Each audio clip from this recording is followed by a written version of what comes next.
Hello, Ryan Fritz here talking to you about objective data and results using dynamometer metrics to get real client outcomes. So I'll start out. I am Ryan Fritz. I own a company called Science of Cardio. I am a strength and conditioning specialist, and I do kind of emphasize RTS, MAT, and MSS. So that's resistance training specialist, muscle activation techniques, and muscle system specialist. So my background is I've worked with professional athletes in Arizona with kind of preseason baseball and the NFL Combine. I've also had background with PT and rehab, and I've also worked as a licensed chiropractic assistant in the state of Maryland. So my company is called Science of Cardio. I basically am working with the 50 plus crowd, and we're working on anti-aging and longevity with mobility, bone density, strength, aerobic and anaerobic, cardiovascular improvement, and the biggest is power. We're trying to prevent the loss of power, which is called powerpenia.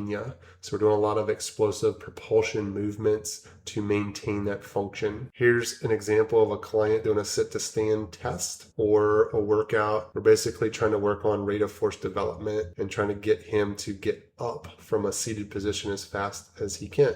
My joy is getting success with these special population or demographics. There's nothing more rewarding than having a older person with mobility issues just kind of share their success and help them become a better person and move around. And I just really like helping people out.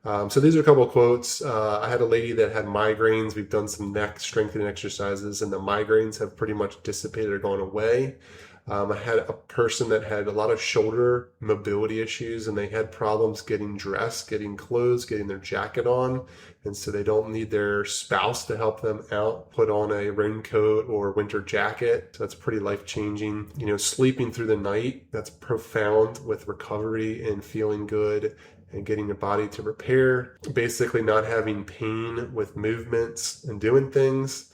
And then also neck mobility, having people being able to drive and look better, that helps us all out. And then one of my clients basically said, "You changed my life." So pretty neat experiences, very rewarding. So I just wanted to share that. But basically, why are we here? How are you checking your work? So a lot of people aren't checking their work, and I think it shows with the quality of their performance or practice. Basically, there's kind of three things: gathering data or info, intervention, what are we doing to change that if it's not good outcomes or tests, and then how are we tracking progress.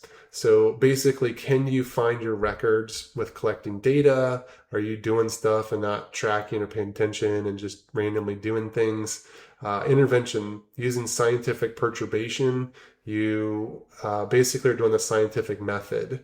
You're checking something, doing some sort of intervention, rechecking, and then looking at trends or analysis, and then reassessing. Basically, it's the report card. Are you doing better? That's the whole reason people come to see us, is to do better. So the example I use is testing is worthless without scientific method or perturbation. So it's kind of like if you did blood work and the doctor just said, okay, yeah, your cholesterol's bad, your blood pressure's bad. And so not having intervention is kind of a pointless or moot point. So we use medication or nutrition to improve those findings. And so this is kind of how I run shop. I kind of have three phases. I triage or funnel things to be more efficient and also reduce injury. I want to get from 0 to 100 or A to B safely and as efficient as is possible. So phase 1, I usually do range of motion testing. Phase 2, I do strength testing. And phase 3, we work on plateaus. So phase 1, I am basically not trying to touch the person. I don't want to be influenced with them. And the reason for that is to reduce injury risk or liability. Everything's pretty low intensity. So I'm looking for asymmetries. What's the difference between the right and left?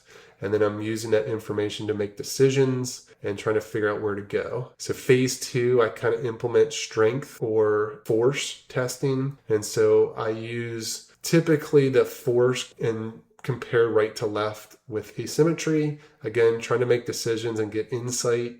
But I also will do a couple different techniques depending on the person and maybe their injury history. There's a cool training mode that I use that I slowly progress and ramp up the pressure and forces. So that's going to keep people out of getting into trouble or pain. But depending on, if I have an athlete or someone that's healthy, I might do maximal voluntary isometric contractions and just do kind of max testing right to left to look at those comparisons or symmetries. And then the third thing, usually once you start training and getting people stronger and or better range of motion, typically there's a plateau phase.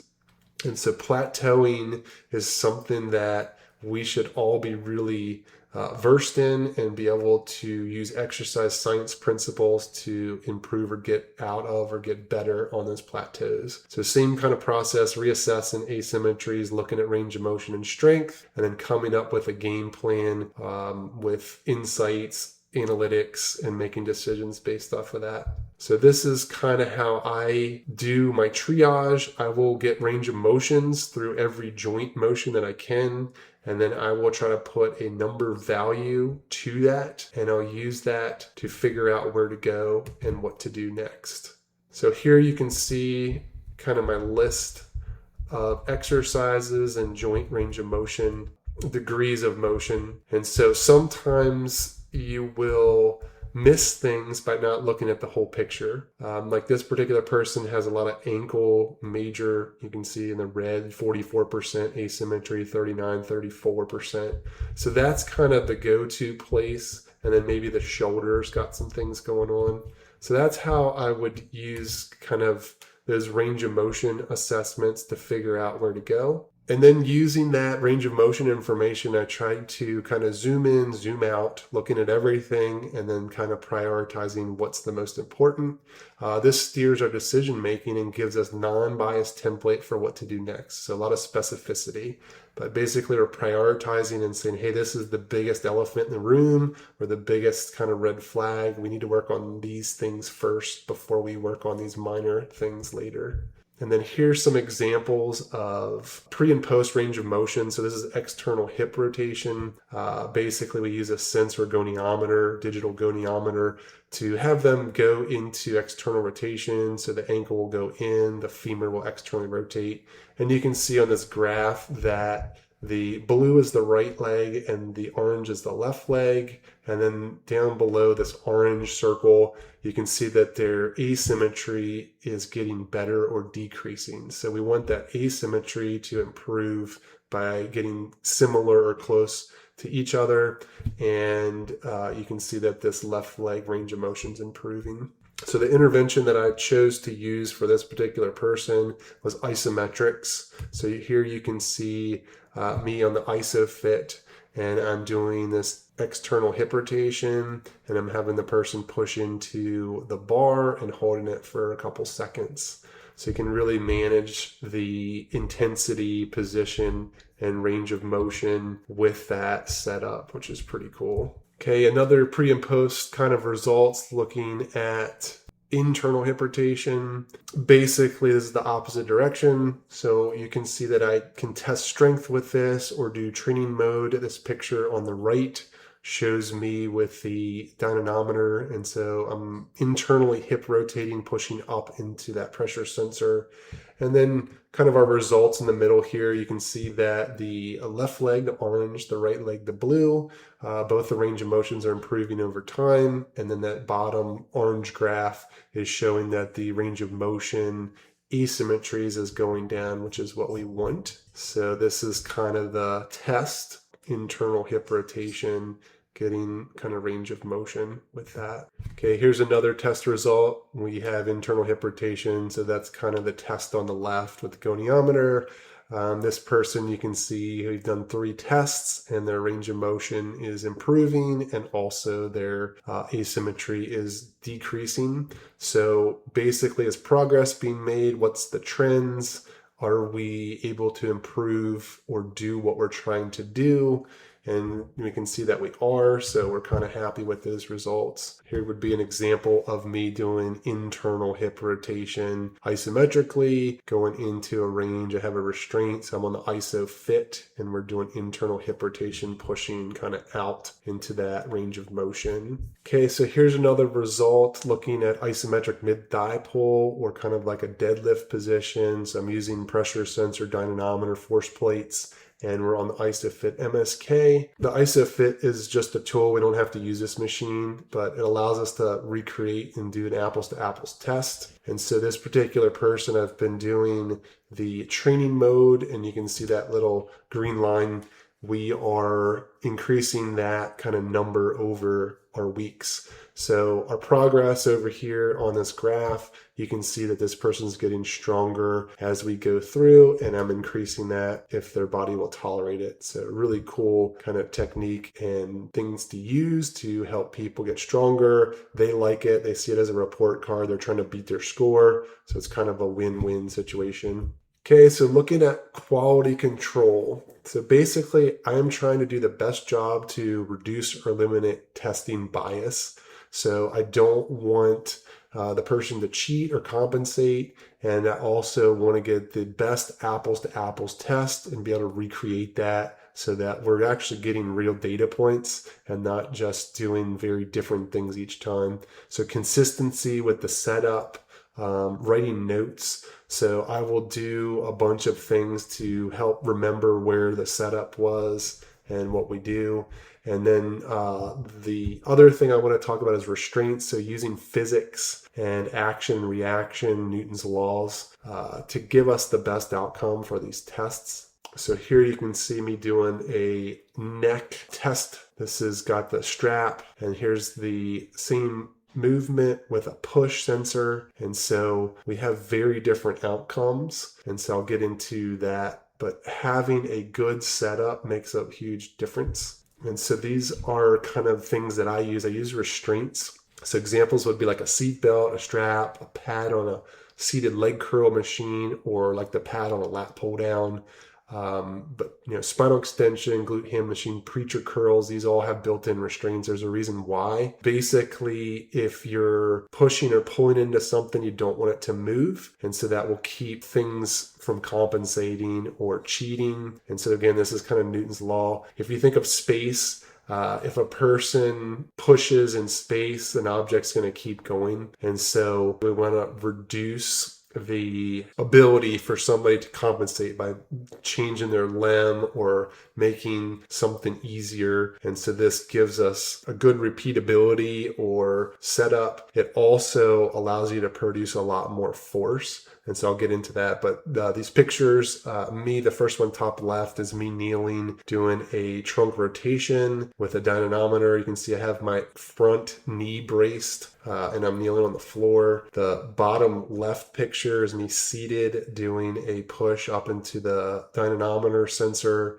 Again, my hips and legs are out of that equation. The one in the center is me with a chest support doing a row. So that will keep me from moving my back and torso, get my hips and spine involved. And so we get a better test that way. The top right picture is me on the ISOFIT. Again, we can lock that in. The bar's not going to move. And we're maximally pushing against something that's not going to move, so we can get kind of max effort numbers and be real consistent with the setup and retest. And then the bottom one is me in the ISOFIT MSK. Same thing. I have a restraint on my back. I'm pushing as hard as I can, so we can set that up. And so these are all kind of exercise science principles. Tom Purvis from RTS does a great job with explaining and teaching kind of these restraints. So I'll kind of get into the reason why I do restraints. So that test that I showed earlier, we have the non-restraint version of me doing the pushing in the seated position in the neck lateral flexion, and then below the picture with the restraint having the backrest on a bench with a locked out pull sensor or crane scale. If you look at the middle results, the top one, you can see 26 pounds on the left and 24 on the right. They had a 5% difference between the right and left. That same test with a restraint, if you go down, the left side was 34.6. and the right side was 52 pounds. So there was a 33.5% asymmetry. So this is why restraints are so important, because you may misdiagnose or mislook or mistreat or kind of do things based off of misinformation. So basically, same test, different restraints. The results are very different. So basically, we want to get the practitioner out of the test, and we want to do the best apples to apples test that we can. I usually talk about the goal of the exercise. If you're trying to get a power output, then, power is a kind of a velocity and strength or force.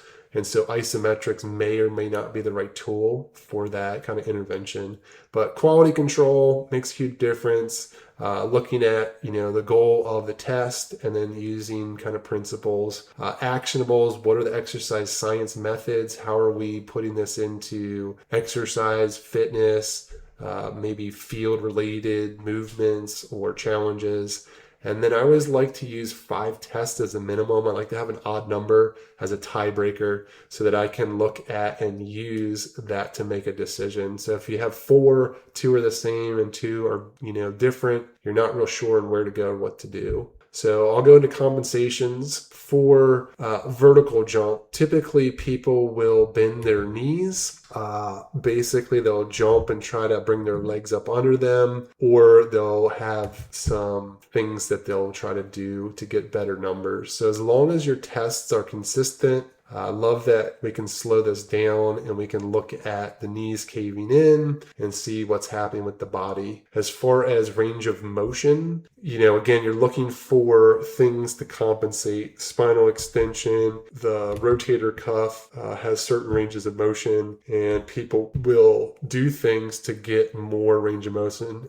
Athletes are the best compensators and do a great job with displacement. But if you lock them down and do different things and tell them and restrain them, you get better test results.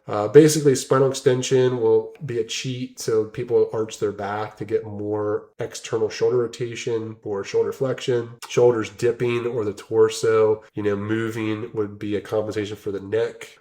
Shoulder elevating on rotations, internal or external, so that shoulder popping up would be a good compensation indicator. And so you might have to reset the test and retest, or use a strap or a restraint or a belt to kind of lock out stuff from moving. The knees, again, moving a lot with the lower body tests. And so taking notes is really important. So here's kind of an example of how I take notes. So in the test, I will literally write down the position, the setup, maybe what am I doing? What's the angle? Is there anything, that was off from right to left? Was there a compensation? Did I set the height of the bar or the pin at this? And so the more, again, apples to apples that you can write and record and take down, the better your testing, retesting, and comparisons are going to be. Kind of food for thought. Okay, here's some non-results. So these were a couple examples I wanted to show. So this one was a counter movement jump, basically a person jumping up on a force plate with both legs. So these are mixed results. You can see the left box is the jump. Looks like it's improving. The deceleration is kind of all over the place. If we look at the third and the fourth kind of graphs, the third graph is impulse, so that load isn't really changing much. It's kind of staying once it kind of levels out. And then last one is maximum force. So the maximum force is actually going down from the first 2 tests. So that's kind of interesting. And so this person had sciatica, and so that their back was bugging them. And so basically this is just hey, this isn't the right modality. Maybe we need to pivot and do something else. So here's a client that I had that had some knee surgeries and kind of similar kind of mixed results. If you look at the left graph, their jump height looks like it's improving. The second graph is their braking or stopping mechanism or system. That's kind of all over the place. The third one is impulse, that's going down. And the fourth one's a maximum force output. Those are all going down. So basically, what do we do next? We're trying to do this thing. We did it for 4 weeks. It didn't work. So we're trying to eliminate guessing. Jumping might not be the best strategy for everybody to get better with jumping. There might be some science that you have to throw into research, but these results are giving us, hey, this thing isn't working, and so we got to do something else maybe. Okay, so another person, this is a repetitive jump test. So this would be 10 jumps in a row. We're looking at RSI, which is reactive strength index. It's looking at jump height versus ground contact time. So we're trying to get up as high as a person can with the least amount of touching on the ground as possible. And so if you look at these across kind of left to right, the top number is your jump.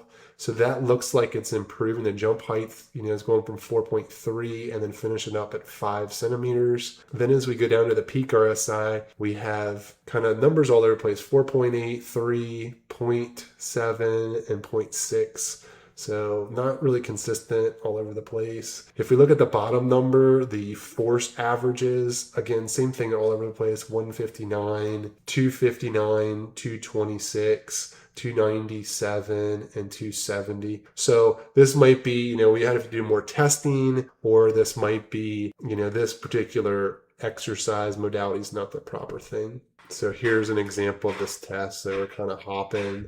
So some people may tolerate this, they may not tolerate it, and you have to kind of test and figure that out. And so this brings me up to this kind of, it's okay for short-term failure. If you try something like Edison with the light bulb, he tried and he had 1,000 kind of experiments and he figured out what didn't work, but then he found out what did. And so that's pretty much what we're doing with exercise science. We're saying, hey, we're going to try this thing. We're going to do this intervention and we're going to see if this improves this, whatever. And if it does, great. If it doesn't, then that didn't work and you can move on to something else. So I like to audit exercises. I look at range of motion and strength, and then I have a person do an activity or exercise, and then I'll recheck strength and range of motion. And so this gives us a ton of information of, is this tolerable for this person? Do they do well or not well? You can see some of these examples I have. But like if somebody squats, their external hip rotation might decrease. If somebody does something like a pull-up and their wrist range of motion goes down, maybe that's not a good exercise for them to start with. And you might have to do some intermediate things to improve the wrist function, range of motion strength, to decrease that kind of pull-up motion. Stretching may help or hurt people, so we have to look at range of motion and force and not just one or the other. But and there's typically a correlation with range of motion and force. As range of motion goes up, force will go up. As range of motion gets worse, force will go down. So good examples like a sprained ankle, they're going to have low mobility and typically they're not going to be able to apply a lot of force. As that thing gets healthier, it'll move more and produce more force. Basically, the idea is to gather as much tools, information, and we're looking at how do we help this person out the best that we can. So here's a counter movement jump. We're looking at different parameters. How high do they jump? Decelerating. And so sometimes the method of more jumping might not be the best tool. You might have to work on that decelerization phase or eccentrics or negatives to improve that one thing. And so I see a lot of people wasting a ton of time on things that don't matter, and they don't spend a ton of time on the things that do matter. Okay, so here's a client that came to me and they asked me about bone density. They had kind of poor DEXA scans and they wanted to improve their kind of spine and their bone. And so this is kind of a post-test of their second density scan after we implemented heavy back squats. And so at the top graph, you can see we started at 45 pounds and we got up to 165 pounds after about 6 months of training. So they definitely got a lot stronger. And so they're basically pushing 165 pounds, weighing in at 115 pounds. So that's 1.4 times their body weight. And so that's really, really good for that age of a person at 75. But if you look at this DEXA scan, I have this orange circle at the bottom. The lumbar spine improved the bone density by 3.8%, which is great. But if you look at the top numbers of that DEXA scan, the femoral neck went down and didn't improve. So basically, I have information, back squat helped with the trunk, but it didn't do anything for the hip per se. So basically, it's a pivot. What do we do next? So I'm kind of brainstorming, do we do plyo jumps? Do we do power plate? Do we do hip loaded exercises like a leg press?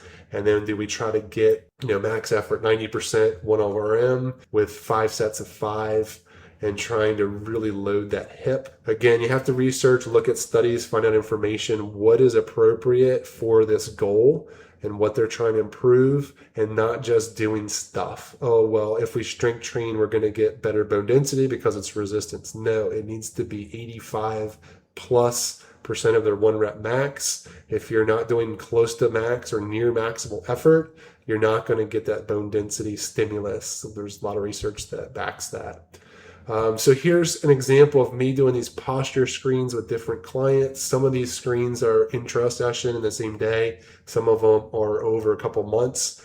But basically, a lot of people are worried about, what device, what app, equipment, software, and how do I do the procedure versus the exercise science principles. Math and physics do not lie. And so basically, how can we recreate or retrace our steps or explain how or why things changed? If you can do that, it's very powerful. And so like if you have a client or patient that kind of goes away, they get better, they feel better, and then they come back in a year or 2 or 5 years and they have the same problem, you can anecdotally say, well, we did this and this got better, versus, well, we're kind of doing these things, anecdotally, hypothetically. So basically, don't be a copycat. Know what gets people into trouble. Know what gets them out of trouble. Know the science and the mechanisms, and don't just do stuff. I'll go into the unprofessional testing. So I wanted to point this out. I struggled with this, whether to do this or not.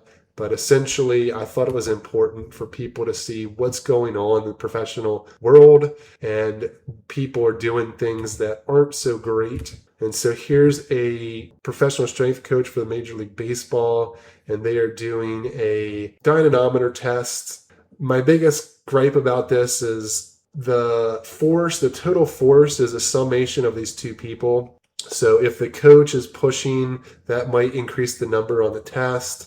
If they're off, you might injure the person. Are we getting a good test? Reproducibility. You can see this person's moving as they're going through. And are we in the same position set up for the post-test as the pre-test? And so I don't feel like that's a great example of a test-retest. So it would be really hard to match. The second one is a DPT, Doctor of Physical Therapy. This is a client they're having get back into performance. You can see the sled. They're not doing triple extension. They're not getting hip drive. Same thing. I would call these frog jumps, not broad jumps. There's no triple extension with the knee. Very loosey-goosey. This is not maximum effort. Sports are maximum effort. So there's no intention here. They're kind of medium paced and kind of slow. Like these should be max full explosive tests. And then this last one is a little scary. Basically, they're checking neck strength. Now, this coach is basically testing eccentric or braking system and not isometrics. So if that's their goal, maybe, but still, this is crazy. This is a good way to really hurt somebody. I would not recommend doing that. Here's my oldest client. They have MS. They have drop foot. So you can see their left leg doesn't pick up. So we're doing basically a 5-yard dash, working on acceleration. So again, powerpenia, loss of power, is something happen as we age. And so we want to reduce and kind of maintain that power output. So every week we do and test, and you can see that this person is getting faster as we go through, and kind of keep repeating and doing this. Okay, and then as you get better and get people stronger, more range of motion, you hit plateaus. So this is a grip strength situation. We started out for about 3 years. We did maximal voluntary isometric contractions. So just a grip dynamometer. And basically we got progress and we got better over time. But then we hit a wall or plateau. And so then we started using training mode. And so you can see that middle graph there. I can set the kind of goals for them. And so we did that for a while. And the graphic on the right there shows the training mode progression. So that got stronger, got better for a couple years, about 3-year time period. And then we started hitting plateau with training mode. So then I started introducing training mode reps using rate of force development. So I'm squeeze as hard as I can, relax, squeeze as hard as I can, relax, squeeze. So we're trying to get that maximum force from 0 to max as fast as possible. And that will also influence or move that needle. So again, moving the needle is a huge part of this. We're using exercise science principles, the SAD, specific adaptations to impose demands, overload progression, kind of doing more, the one-up game, or, can you give me more reps? Exercise selection is very specific. We need to do the right things to move the needle. Frequency, if you're doing it once in a blue moon, we're not going to have much of a impression or improvement. So we need to do that as many times that we can. Also knowing that rest is an important part of that recovery process. Intensity, if we're working on bone or strength, we got to get 85+% of 1 rep max. Volume, the rep and set Bible are good kind of things to follow or parameters. So, volume may be too low for improvement, or it might be too high and hindering progress. So using physiology, thinking about the stimuluses, tissue properties, recovery, dosage, rest, those are all key components. And then programming, again, playing that one-up game. If you do stuff, you'll maintain it or improve it. If you stop doing it, you'll lose it. And so these are just examples of the NSCA is this top left box, just a periodized or scientific progression example. Down here, Visual Coaching Pro, this kind of center left. This is an annual plan with going through different strategies throughout the year. And so also we have isometric, the ISOFIT progression. This is a 9-week program where you're doing similar exercises, kind of whole body, but progressing time under tension. So use kind of that physics, the math, the science to help improve people. Also kind of using those principles to do breakthroughs of plateaus. Traditional, exercises, the Myometric are just moving dynamic back and forth or up and down. There's also other techniques. I will use isometrics kind of as pauses. There's overcoming isometrics or yielding isometrics, but that is, in my opinion, one of the best rehab tools to start people out. You can control the setup, you can control the time under tension and the intensity or pressure. So you have a lot of control versus a machine. They may be good at going out, but not good at stopping. They might not be able to pause. They don't have stability. So you can kind of start with those isometrics and then move into harder things like concentric only, working on the shortening phase, or eccentrics and working on the lengthening phase. You can do overload eccentrics, biomechanical advantage or disadvantage using, challenges at different points of the movement. You can do tempo or velocity things with fast or slow movements. And then you can change position, angle. Is their hip neutral, internally rotated, externally rotated? Are they seated, standing? Are you doing beginning range of motion, end range of motion, mid-range? Lots of different tools and options to get through plateaus with that. And then the takeaway, be as objective and try not to form an opinion or bias, and just get information and do things based off of data points, black and white. Collect quality data, so accurate testing using restraints and, getting good information.